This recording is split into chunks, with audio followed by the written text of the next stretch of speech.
मुझे एडमिन बना दे, मैं खुद ही उन्हें ऐड कर। अस्सलाम वालेकुम जी। बोले, क्या कह रहे हैं? मैं कह रहा हूँ कि होस्ट बना दे, मैं खुद ही ऐड करता रहूँगा, आप अपना लेक्चर देते रहिएगा, ऐसे डिस्टर्ब होंगे आप। नहीं, ये ऑटोमेटिकली ऐड हो जाती हैं होस्ट आपको। वो ना पहले वो बन जाते थे। तो अब अगर मैं आपको बनाऊँ तो फिर मैं वो होस्ट से हट जाता हूँ। लास्ट टाइम भी ऐसा हुआ था 2-3 दफ़ा। तो अब मैंने ना वेटिंग हाँ रूम तो वाला वो ख़त्म कर दिया है।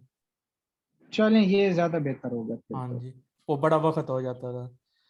तो ना डी तो ठीक है। स्टूडेंट्स, मैंने ना एफएससी का वो स्टार्ट किया, डिसाइड किया कि एफएससी से स्टार्ट करो, ताकि जो फ़ी पे नहीं कर सकती और जिनकी प्रेपरेशन नहीं है तो वो एफएससी की जो सीरीज़ है वो उसको फ़ायदा उठा ले। ठीक है। तो आज हम मेजरमेंट से हम स्टार्ट करेंगे। तो सबसे पहले जो मेजरमेंट से जो रिलेटेड क्वेश्चंस है जो 2020 के पेपर में आ चुकी हैं, तो वो हम थोड़ा डिस्कस कर लेते हैं। स्क्रीन शेयर हो रही है और वॉइस सही आ रही है? जी सर, ओके है।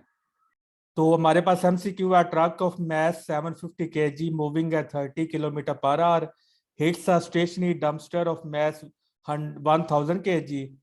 The two vehicles stick and move together after the collision, what is their speed. आप देखिए, जो हमारे पास एक ट्रक है उसका मैस है 750 kg, और वो दूसरे के साथ कोलाइड करता है, उसका मैस है 1000 kg, लेकिन वो क्या है, वो रेस्ट पे पड़ा हुआ है। और ट्रक मूव कर रहा है 30 kg पे, 30 किलोमीटर पर आवर पे। तो हमने इनकी कॉमन स्पीड को बताना है। वो कहता है कि जब दोनों स्टॉक वो कोलाइड करती हैं तो दोनों क्या करती हैं, स्टिक कर जाती हैं। तो जब स्टिक करेंगे दोनों क्या करेंगे, से कॉमन वेलोसिटी से मूव करेंगे। तो जब भी आपसे कॉमन वेलोसिटी पूछी जाए तो शॉर्टकट आपने क्या यूज करना है, v is equal to total momentum.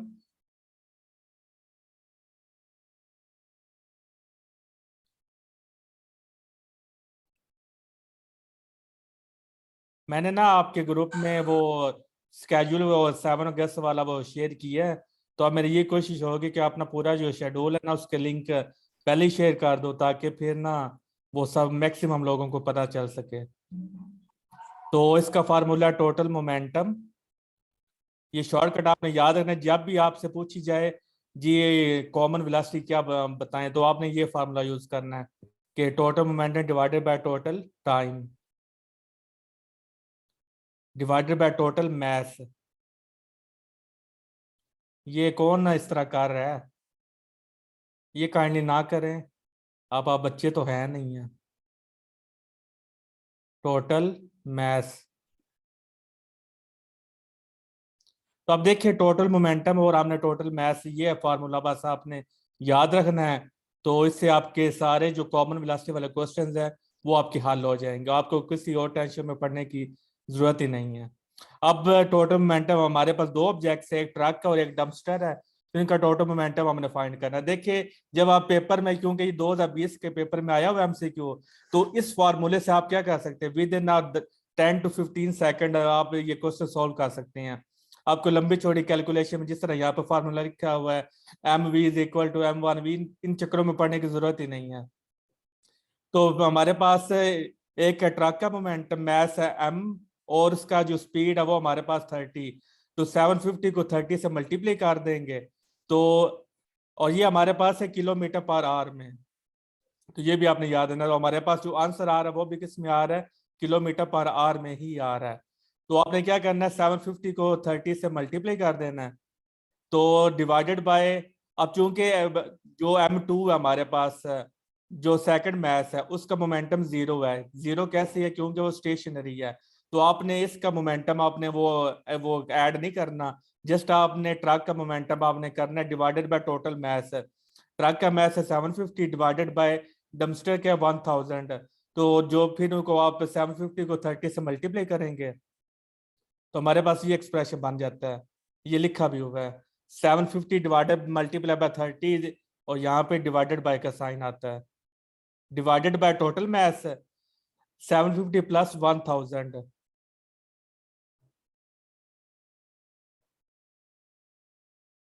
Any one can solve MMP question. तो अब यहाँ पर भी MM की वो, ये तो PPSC की क्लास हो रही है डियर। तो यहाँ पे आप MM की क्या क्या करना। अब देखिए 750 डिवाइडेड बाय वो ये हो गया, तो इसको आप चले खुद ही सॉल्व कर लीजिएगा।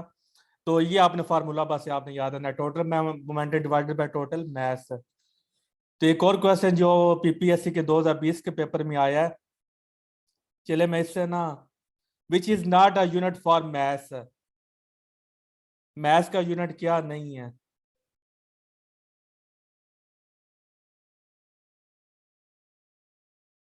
अब ये जिसने भी ये लाइनें लगाई हैं ना, वो अभी रेज ही नहीं हो रही, तो उसने पूरे लेक्चर में अब इसने कंटिन्यू करना।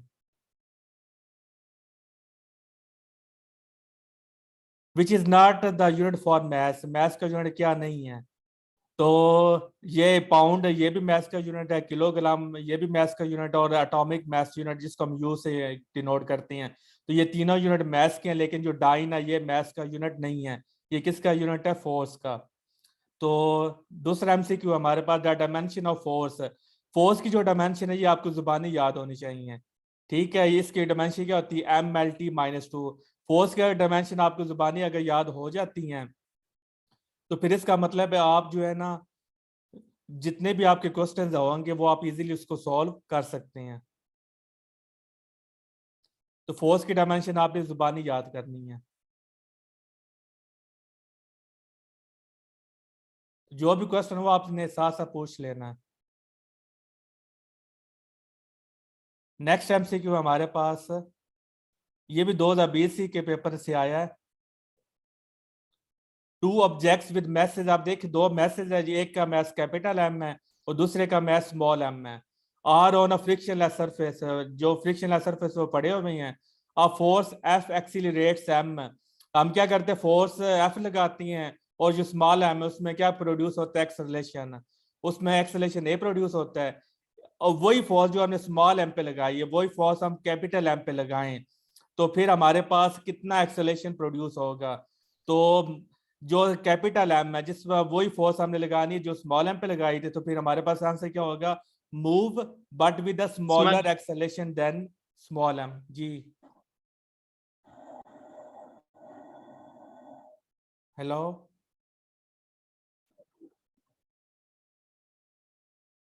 कोई सवाल है किसी का।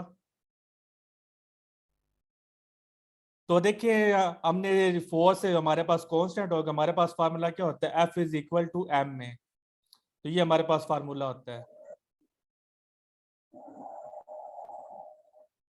F is equal to M में। तो हमारे पास जब फोर्स कांस्टेंट हो जाएगी, तो फिर हमारे पास एक्सेलरेशन और एम आपस में क्या हो जाएंगे, इनवर्स रिलेशनशिप हो जाएगा। अब जिसका मैस ज्यादा है उसमें एक्सेलरेशन कम प्रोड्यूस होगा, और जिसका मैस कम है उसमें एक्सेलरेशन ज्यादा प्रोड्यूस होगा। अब यहाँ पर उसने कैपिटल एम का पूछा हुआ है, तो जब कैपिटल एम में हुआ तो क्योंकि इसका मैस ज्यादा तो एक्सेलरेशन कम प्रोड्यूस होगा। अब मे भी हमारे टेस्ट में 2020 में 2022 में ये क्वेश्चन आ जाए, लेकिन वो क्या करे, वो कहे कि फोर्स एफ एक्सीलरेट्स कैपिटल एम, यहाँ पे वो कैपिटल एम कर दे और एक्सेलरेशन है, और फिर वो बोले कि यही फोर्स हम स्मॉल एम पे लगाएं तो एक्सेलरेशन क्या प्रोड्यूस होगा। तो इसी तरह फिर हमारे पास फिर आंसर क्या होगा, move with a greater acceleration than capital M. तो यानी कि आपने क्वेश्चन को बड़े ध्यान से पढ़ना होता है, तो वो क्वेश्चन के जो स्टेटमेंट होते हैं वो उसको चेंज कर सकता है।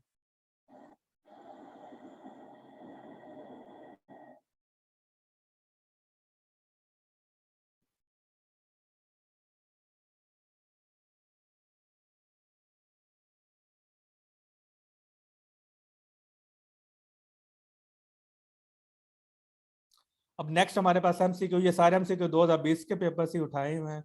200 kg motorcycle travelling at 30 metre per second hits a tree and is brought to rest in 1.10 seconds. What is the magnitude of average force? आपने मालूम क्या करनी है, फोर्स मालूम करनी है, और हमारे पास m गिवन है, और हमारे पास v गिवन है, और हमारे पास टाइम गिवन है। तो ये फार्मूला कौन सा बन रहा है, ये हमारे पास फार्मूला बन रहा है इम्पल्स का। इम्पल्स का हमारे पास फार्मूला क्या होता है, एफ मल्टीप्लाई बाई टी। तो ये किसके इक्वल होता है, एम वी।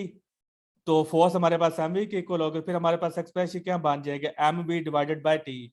तो हमने कि इसमें मालूम क्या करना है, इसमें हमने फोर्स को मालूम करना है, तो हमारे पास आ जाएगा मैस हमारे पास 200 और वेलोसिटी हमारे पास है 30, यहाँ पर 30 आएगा, ये 300 लिखा हुआ है। और डिवाइडेड बाय जो हमारे पास टाइम वो हमारे पास क्या आ जाएगा 0.10 सेकेंड्स। तो सॉल्व करेंगे हमारे पास 6 × 10⁴ न्यूटन हमारे पास आंसर आ जाएगा। इम्पल्स का फार्मूला लगा के इसको आपने सॉल्व करना है। और ये देखिए जो पेपर में MCQ आती हैं न्यूमेरिकल टाइप, वो कोई लंबी चौड़ी कैलकुलेशन नहीं होती जी।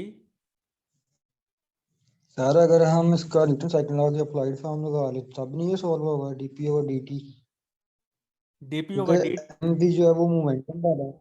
जी सर। जी लगाओ चेंज मोमेंटम, यहाँ पर वो सिर्फ आपसे फोर्स पूछ रहा है।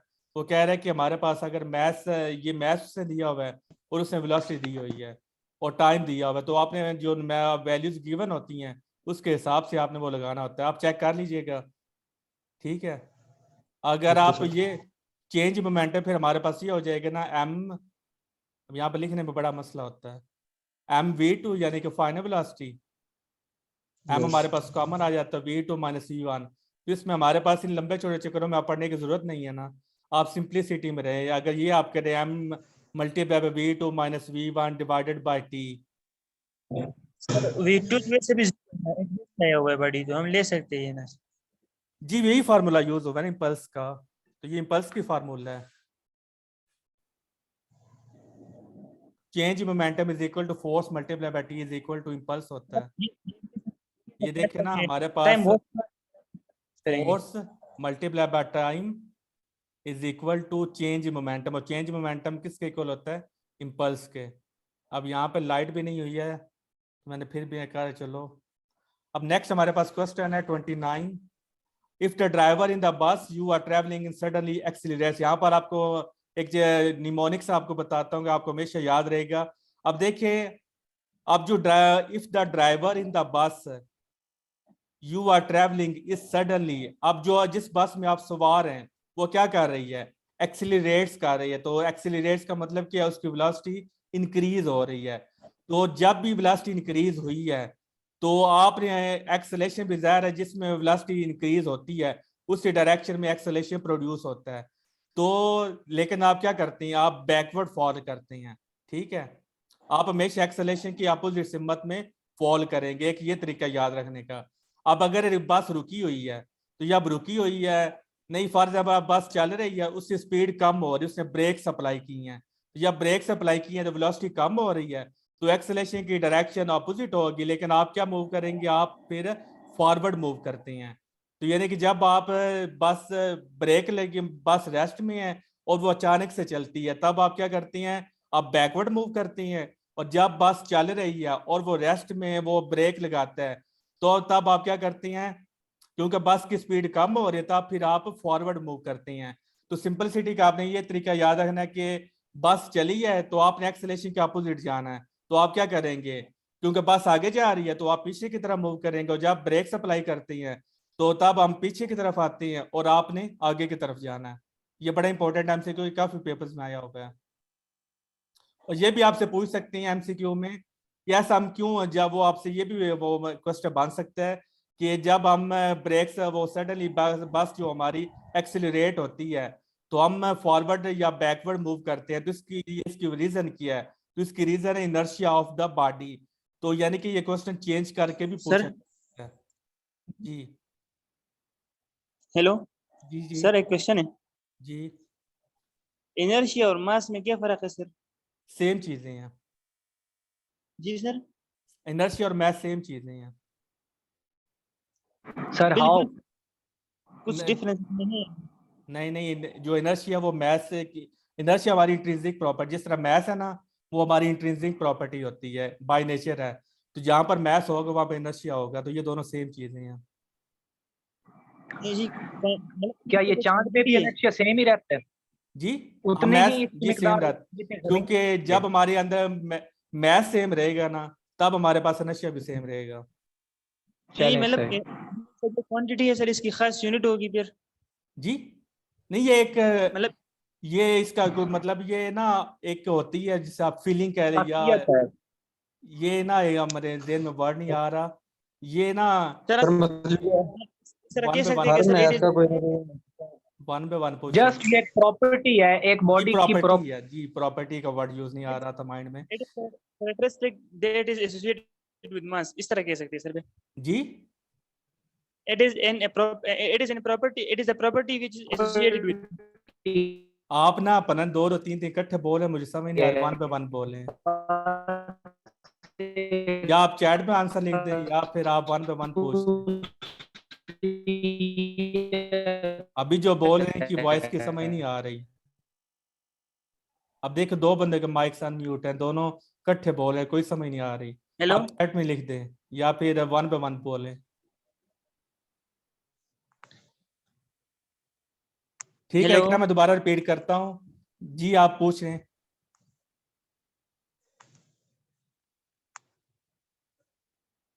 जी पूछिए, क्या पूछना है? या तो मैं आपसे बोला या आप चैट में लिख दें या फिर आप 1 पे 1 बोले। जब एक बंदे का क्वेश्चन हो जाए फिर दूसरा बंदा बोले। इकरा मैं करता हूँ एक्सप्लेन, ये अभी जो पूछ रहे हैं के बाद मैं कंप्लीट कर लूँ। अब अपना मैं आपका माइक म्यूट कर देता हूँ, क्योंकि ना वॉइस में अब ठीक है। काजिम ने पूछा है ऐसे मैथ्स और हम फिर इनर्शियल मैथ्स बोल सकती हैं?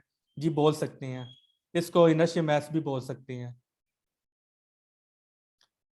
देखिए जो मैथ्स है ना, ये मैथ्स ही की वजह से इनर्शिया होता है। अगर मैथ्स नहीं होगा फिर इनर्शिया भी नहीं होगा, ठीक है। इनर्शिया हमारे पास दो किस्म का होता है, एक होता है इनर्शिया ऑफ रेस्ट और एक होता है इनर्शिया ऑफ मोशन। तो जब आप रेस्ट में होते हैं तब जो वो आपका जो इनर्शिया वो कहता है कि मैं रेस्ट पे ही रहूं, मैं मूव ना करूं। तब जो आपके पास जो इनर्शिया होगा वो आपको मूव नहीं करने देगा, फिर आपको वो रेजिस्ट करेगा कि मैंने मूव नहीं करना। लेकिन जब आप मूव कर रहे होती हैं तब जो आप, क्योंकि मूविंग पार्टी होती हैं, तो मूविंग बॉडी का जो एनर्जी होता है वो कहता है कि मैं मूव ही करना है, मैंने रुकना नहीं है। तब फिर वो रेजिस्ट करता है रुकने में। तो ये हमारे पास कंसेप्ट होता है। तो जो एनर्शिया जहाँ जब भी हमारा मैथ जहाँ कांस्टेंट रहेगा तब वही एनर्शिया हमारे पास भी कांस्टेंट रहेगा, और ये इंट्रिंसिक प्रॉपर्टी होती है, ये चेंज नहीं होती और ये बाय नेचर होती है। इंट्रिंसिक का भी वर्ड पूछ सकती हैं, इंट्रिंसिक का मतलब होता है बाय नेचर। तो ये बाय नेचर हर जिसम ये एबिलिटी होती गॉड। है। सर एक इंट्रिंसिक प्रॉपर्टी के बारे में मैंने सर्च किया काफी, जी तो उसके बारे में मैंने ये पढ़ा था कि जैसे चार्ज एक इंट्रिंसिक प्रॉपर्टी, ऐसी प्रॉपर्टी जिसके बारे में हम जानते हो लेकिन हमें कंफर्म पता ना हो कि ये किस वजह से है, उस प्रॉपर्टी को इंट्रिंसिक प्रॉपर्टी कहते हैं। मतलब जैसे कि चार्ज होता है लेकिन क्यों होता है, मतलब सिंपल ये वर्ड में आप हमें नहीं बता पता। देना, सिंपल वर्ड में बता दे बाय नेचर। अगर आपसे इंटरव्यू में सवाल करे या कहीं आप डेमो देने जाती हैं, वहां पे आप इंट्रिंसिक का जी वर्ड यूज करो, वो आपसे पूछ ले कि इंट्रिंसिक क्या है, तो इतनी आप सिंपल वर्ड में बोल दे इट इज बाय नेचर, ये अल्लाह की तरफ से ही है, तो ये बाय नेचर है, तो इसने होना ही होना है। हम ये नहीं कह सकते हाँ, ये सर, बाय क्यों है। नेचर वैसे ही बन रहा है जी, बिल्कुल बिल्कुल। जी जी, आप ये नहीं कह सकते कि क्यों है कैसे है, सिंपल वर्ड बोल दे बाय नेचर है, नेचर ने बोला है तो हमें करना सर, पड़ेगा। सर, जी सर, ग्रेविटेशनल मास और इनर्शियल मास में फिर क्या फर्क है सर?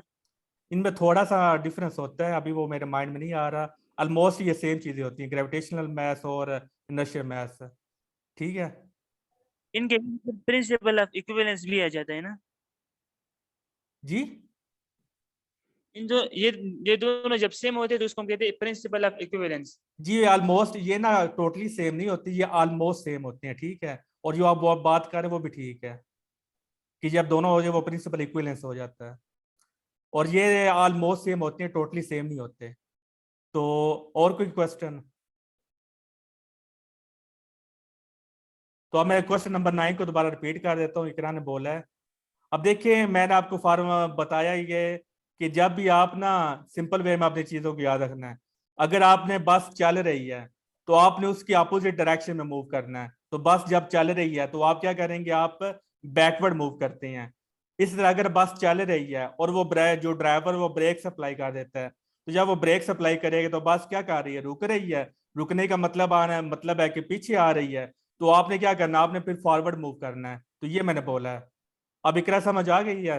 अगर आ गई तो चैट बॉक्स में यस बोले, फिर मैं आगे चल दूंगा।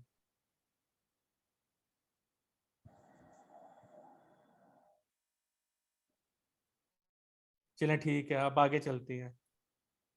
ये जो ना इनर्शियल मैथ्स और ये दूसरा आपने पूछा है वो ग्रेविटेशन मैथ्स, तो ये डेफिनेशन वो मतलब इनके वो डिफरेंस थोड़े से हैं, वो अभी मैंने पढ़े नहीं है, तो जैसे वो मैं पढ़ के ना फिर आपको उसको बता दूंगा। अभी जो आप ना ये कोशिश करें कि जो है ना टॉपिक के रिलेटेड जो है ना बस उससे क्वेश्चन पूछें, क्योंकि अब जो चीज़ें मैंने पढ़ी हैं आप सिर्फ उसके रिलेटेड आप क्वेश्चन पूछें। अब ये हो गया 29 वाला। ठीक है सर। अब 47 ये भी आई थिंक हो गया, हाँ ये हो गया। अब नेक्स्ट एमसीक्यू हमारे पास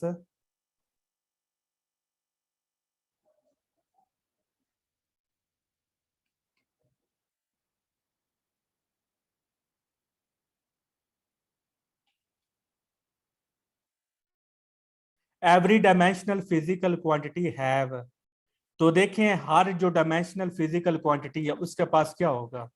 तो हमारे पास चार ऑप्शंस हैं, मैग्नीट्यूड, डायरेक्शन एंड यूनिट, तीसरा ऑप्शन है मैग्नीट्यूड इसका आंसर, और चौथा है मैग्नीट्यूड यूनिट एंड डायरेक्शन।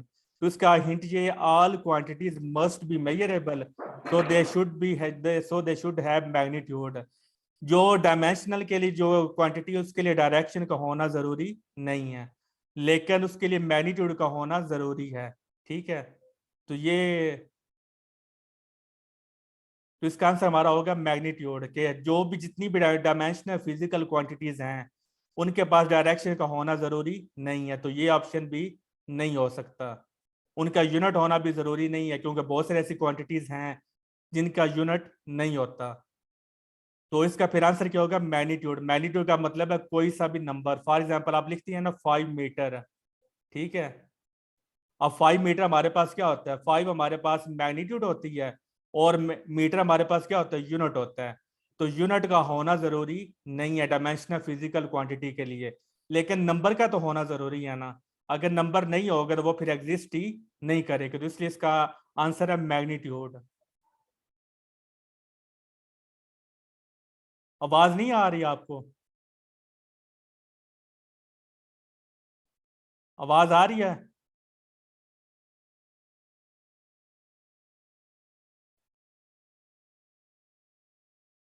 ये जिन्होंने अभी मैसेज किया ना आवाज नहीं आ रही, तो उनका इशू है।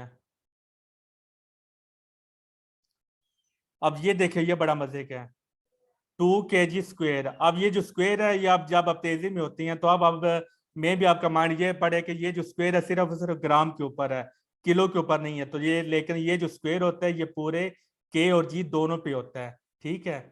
तो केजी का मतलब हमारे पास, तो इसका करेक्ट आंसर हमारे पास क्या होगा, 2 kg होल का स्क्वायर। इस तरह के एमसीक्यू भी पेपर में पूछे जा सकते हैं। एंड एटमॉस्फेयर, एटमॉस्फेयर किसका यूनिट होता है, एटमॉस्फेयर हमारे पास प्रेशर का यूनिट होता है, एटमॉस्फेरिक प्रेशर। स्क्रीन शेयर हो रही है आपको कि नहीं हो रही बाकियों को?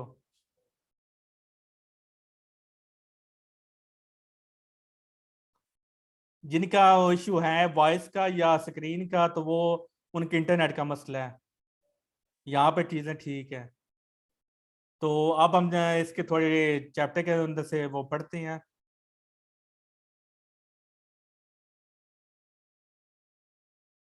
फिजिकल क्वांटिटीज क्या होता है, जिनको मेजर कर इन टर्म्स ऑफ, जिनको एक्यूरेटली मेजर कर सकती हैं उनको हम फिजिकल क्वांटिटीज कहती हैं। और ये हमारे पास बेस क्वांटिटीज होती हैं, सप्लीमेंट्रीज होती हैं, डिराइव्ड होती हैं। तो जितनी भी फिजिकल क्वांटिटीज उनको 3 कैटेगरीज में डिवाइड किया हुआ है, बेस, सप्लीमेंट्री और डिराइव्ड। और देखिए ये जो सप्लीमेंट्री क्वांटिटीज हैं, ना तो ये टोटली बेस में फिट बैठ रही थी और ना ही टोटली ये डिराइव्ड में फिट बैठ रही थी, तो इसलिए उनको एक उन्होंने अलग अलग कैटेगरी में रख दिया, सप्लीमेंट्री क्वांटिटीज। ये हमारे पास सिर्फ और सिर्फ प्लेन एंगल होता है और सॉलिड एंगल होता है। प्लेन एंगल हमारे पास 2 डायमेंशनल होता है और सॉलिड एंगल हमारे पास 3 डायमेंशनल होता है। तो ये भी हमसे क्यों आ सकता है कि प्लेन एंगल कितने डायमेंशन में होता है, 2। और जो प्लेन एंगल चूंकि 2 डायमेंशनल होता है तो प्लेन का एंगल हमारे पास सर्कल में होगा, क्योंकि सर्कल हमारे पास 2D होता है। और जो सॉलिड एंगल कहाँ पे बनता है, सॉलिड एंगल हमारे पास स्फीयर में बनता है, क्योंकि जो हमारे पास स्फीयर होती है वो हमारे पास 3 डायमेंशनल होती है। जैसे हमारे पास फुटबॉल है, वो एक वो स्फीयर की तरह होता है। तो इसलिए वहां पर जो एंगल होगा वहां पर आपने सॉलिड एंगल यूज करना है, और जब आप 2 डायमेंशनल सबस्टेंस को डील कर रहे हैं तब आपने प्लेन एंगल को यूज करना है। और एंगल की डायमेंशन नहीं होती, ये डायमेंशन लेस होता है। इसका यूनिट है लेकिन इसके डायमेंशन नहीं है, ठीक है। अब ये इंपॉर्टेंट चार्ट है, फिजिकल क्वांटिटीज को हमने कांस्टेंट, स्केलर्स, वेक्टर्स और फेजेस में हमने डिवाइड किया हुआ है। कांस्टेंट हमारे पास क्या होती हैं?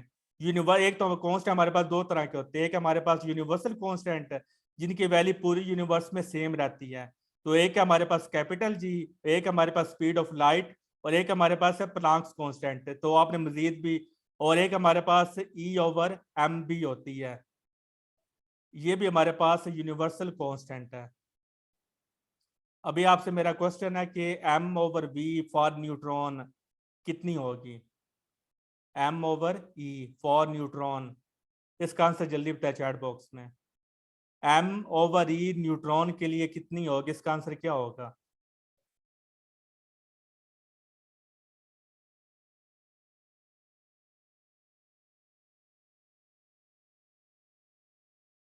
काइंडली सा ये फाइल शेयर कर दीजिएगा आफ्टर क्लास। नहीं, मैंने आपको पहले भी बताया था कि ये पेड सेशन के लिए ये नोट्स हैं, तो ये लेक्चर जो मैं दे रहा हूँ ये सिर्फ जो आपके ग्रुप एडमिन हैं उनकी रिक्वेस्ट पे दे रहा हूँ। उनकी रिक्वेस्ट पे मैंने ये सीरीज स्टार्ट की है फ्री लेक्चर्स की। तो आप साथ में स्क्रीनशॉट ले लें अगर आपने सेशन ज्वाइन नहीं करना तो। जल्दी इसका आंसर बताएं, m/v इसका आंसर क्या है फॉर न्यूट्रॉन? बाकियों को साउंड की प्रॉब्लम ठीक है, हमारा आपके इंटरनेट का इशू है। न्यूट्रॉन के लिए m/e की वैल्यू क्या है, जल्दी बताएं, तुक्का लगाएं। चले मैं ही बता देता हूँ, m/v न्यूट्रॉन के हमारे पास के, क्योंकि न्यूट्रॉन पे कोई चार्ज नहीं होता, तो जब चार्ज नहीं होगा तो मतलब इस पे जीरो चार्ज है।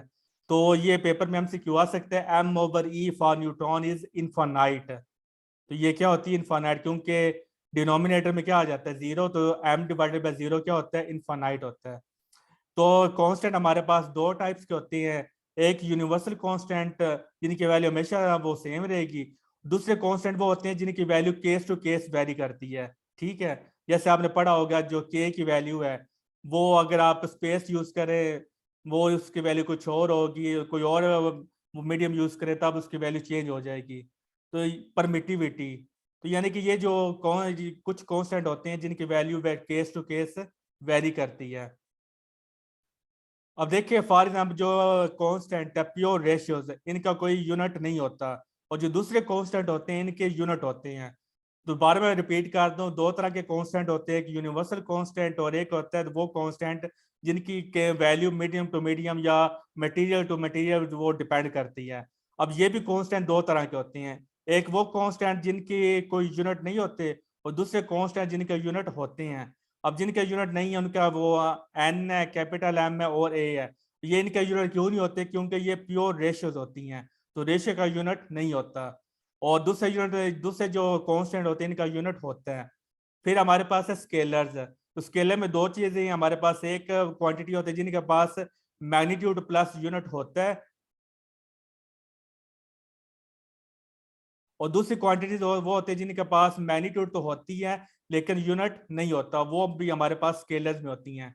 तो वेक्टर्स हमारे पास क्या होते हैं, जिनके पास मैग्नीट्यूड और यूनिट और डायरेक्शन तीनों चीजें होती हैं, और इसमें और वो वेक्टर लॉस को ओबे भी करती हैं, उनको हम वेक्टर्स बोलते हैं। चौथी है फेजर्स। फेजर्स क्या होती हैं, जिनके पास मैग्नीट्यूड हो प्लस यूनिट हो प्लस फेज हो। यहाँ पे वेक्टर्स क्या था कि मैग्नीट्यूड, यूनिट और डायरेक्शन, और यहाँ पे क्या है, मैग्नीट्यूड, यूनिट और फेज। अब फेज क्या होता है, फॉर एग्जाम्पल ये हमारे पास जो फेजेस होते हैं ये हमारे पास एसी वोल्टेज में यूज होते हैं।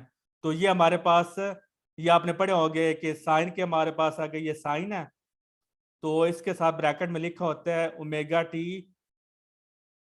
Omega T plus phi. तो ये हमारे पास ओमेगा टी प्लस फाई, ये हमारे पास क्या होता है, ये हमारे पास फेज होता है, जो टाइम के लिहाज से जिनकी वैल्यूज जिनका वो चेंज होती रहती है उनको हम फेजेस कहते हैं। तो ये चार तरह की क्वांटिटीज हैं हमारे पास। फिर है स्टेप्स को मेजर बेस क्वांटिटी। तो चॉइस ऑफ स्टैंडर्ड यूनिट हमारे पास होना चाहिए, और एस्टेब्लिशमेंट ऑफ हमारे पास पूरा प्रोसीजर होना चाहिए। आइडियल स्टैंडर्ड हमारे पास क्या है कि वो एक्सेसिबल होना चाहिए, कि जो भी हमने स्टैंडर्ड बनाया, फॉर एग्जांपल हमने मैथ्स का स्टैंडर्ड बनाया है, तो वो ये नहीं है कि हर बंदे को वो उसकी रसाई ना मिल सके, वो हर बंदे को उसकी रसाई मिल सके। दूसरा वो इनवेरिएबल होना चाहिए कि जो हम स्टैंडर्ड यूज करते हैं वो उसकी वैल्यू चेंज नहीं होनी चाहिए, लेकिन क्योंकि अगर उसकी वैल्यू चेंज हो गई फिर जो सारी जो मेजरमेंट्स है वो खराब हो जाएंगी। तो ये दो क्वांटिटीज एमसीक्यू में पूछे जा सकती हैं। आइडियल स्टैंडर्ड की जो प्रॉपर्टीज एक्सेसिबल होना चाहिए और इनवेरिएबल होना चाहिए। तो यहाँ से एमसीक्यू बनते हैं, तो यहाँ से आपने चीजों को देखना है। तो system units of physical quantities है, तो हमारे पास 3 यूनिट थे, एमकेएस, सीजीएस और एफपीएस। तो जो हमारे पास एमकेएस, इसका दूसरा नाम एसआई यूनिट है। एमकेएस को हम एसआई यूनिट भी बोलते हैं। तो एम का मतलब है मीटर, के का मतलब है किलो और एस का मतलब है सेकंड।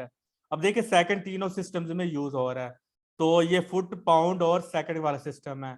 तो सिस्टम इंटरनेशनल ये भी पूछा जा सकता है एमसीक्यू में कि ये कब डिस्कवर हुआ, 1960 में ये बनाया गया था। ये हमारे पास हम बेस यूनिट्स दिए हुए हैं और ये हमारे पास ड्राइव यूनिट्स हैं। फिर आगे सप्लीमेंट्री यूनिट्स के रेडियन है, ये 2 डायमेंशन, ये मैं सारा बता चुका हूँ। ये आप एमसीक्यू में आ सकता है कि 1 रेडियन किसके इक्वल होता है, 57.3 रेडियन है डिग्री के। और स्टी रेडियन क्या होता है, स्टी रेडियन हमारे पास वो 4 पाई रेडियन के इक्वल होता है। तो ये आपको ये एमसीक्यू में आ सकते हैं, ये सारी एमसीक्यू बनते हैं। ये स्फेरिकल एंगल होता है, 3D में पूछा जा सकता है। ये सॉलिड एंगल, 4 एमसीक्यू हो गया। ये सर्कुलर एंगल होता है, यानी कि यहाँ पर ये जो लाइन है ये 8 एमसीक्यू यहीं से बन जाती हैं।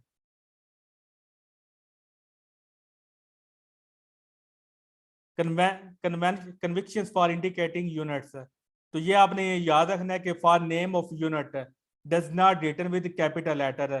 तो जो आप न्यूटन का नाम लिखते हैं, तो आपने जो न्यूटन का नाम वो कैपिटल एम से स्टार्ट नहीं करना, बल्कि क्या करना है, आपने स्मॉल लिखना है। अगर आपने न्यूटन पूरा लिखना है ना, तो फिर आप इस तरह लिखेंगे, ठीक है। अगर आपने सिर्फ उसका सिंबल ऑफ यूनिट नेम, अगर आपने उसका वो सिर्फ एक वर्ड लेना, फिर वो हमारे पास क्या होगा, कैपिटल होगा। Prefix should be written after a unit without any space. तो ये हमारे पास जो प्रीफिक्सेस है, मीटर हमारे पास यूनिट और किलो हमारे पास प्रीफिक्सेस है। तो आपने क्या करना है, इनके दरमियान कोई स्पेस आपने नहीं रखनी। ये पेपर में एमसीक्यू आ सकती हैं। Combination of units are written with 1 space. अगर हमारे पास 2 यूनिट आ रहे हैं जैसे न्यूटन और मीटर है, तो इसके दरमियान आपने स्पेस रखनी है। Combination of prefixes are not allowed. आप ऐसे नहीं कह सकते माइक्रो, माइक्रो फैरेड, तो ये हमारे पास अलाउ नहीं होते। Number of numbers are express in scientific units.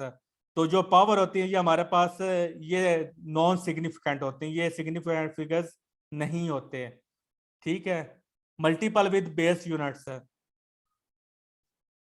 तो अगर हमारे पास मल्टीपल है, हमारे पास ऊपर मैंने एमसीक्यू में पूछा था कि के एम स्क्वायर का मतलब ये नहीं है कि ये स्क्वायर सिर्फ एम के ऊपर है, बल्कि इस तरह होगा के एम होल का स्क्वायर।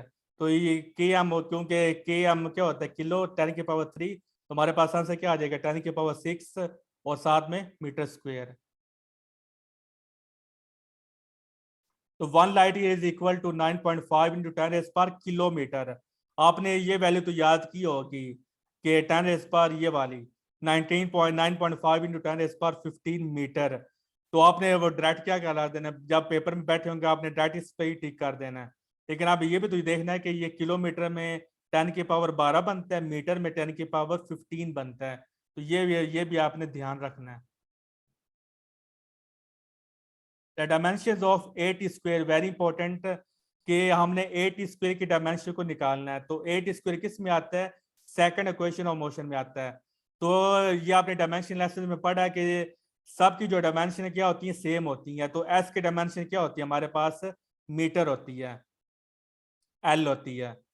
तो फिर ज़ाहिर है वी आई टी, इसकी डायमेंशन भी क्या होगी, इसकी डायमेंशन भी हमारे पास एल होगी और इसके डायमेंशन भी हमारे पास एल ही होगी, क्योंकि सेम डायमेंशन वाले ही ऐड या प्लस सब्ट्रैक्ट हो सकते हैं।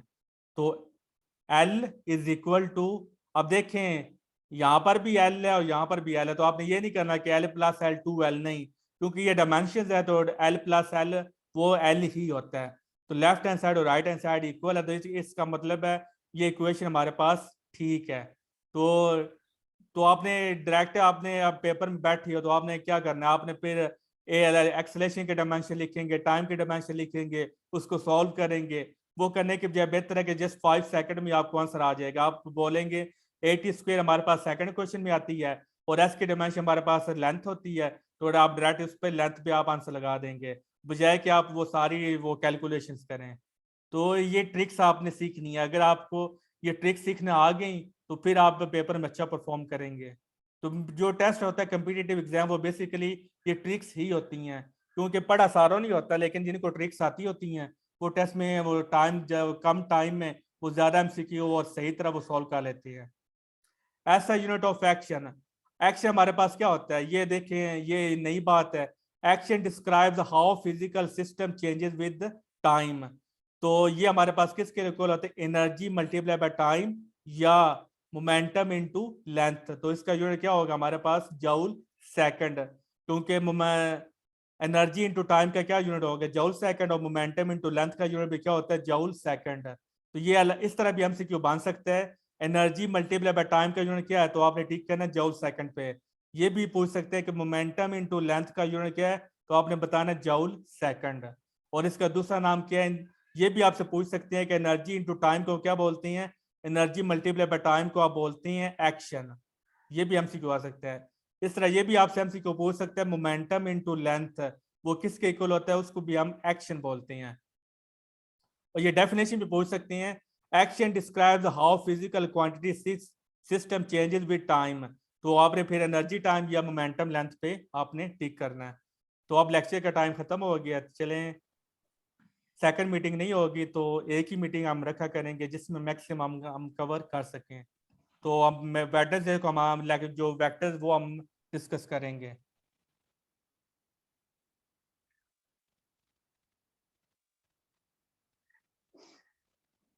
लेक्चर की जो रिकॉर्डिंग वो आपको मिल जाएगी। और आपको एक हमारा लेक्चर हुआ था मॉडर्न फिजिक्स का, तो जो मॉडर्न फिजिक्स का जो लेक्चर है वो आपको उसका एक मैंने रिकॉर्डिंग शेयर की है, उसकी एक रिकॉर्डिंग रहती है। तो वो मैं कोशिश करूंगा कि वो जो हमारा मॉडर्न फिजिक्स का लेक्चर हुआ था उसकी दोनों रिकॉर्डिंग्स भी आप आज आपको मिल जाएं। वो आपके अभी पेंडिंग रहती है तो वो भी इंशाल्लाह आपको मिल जाएगी।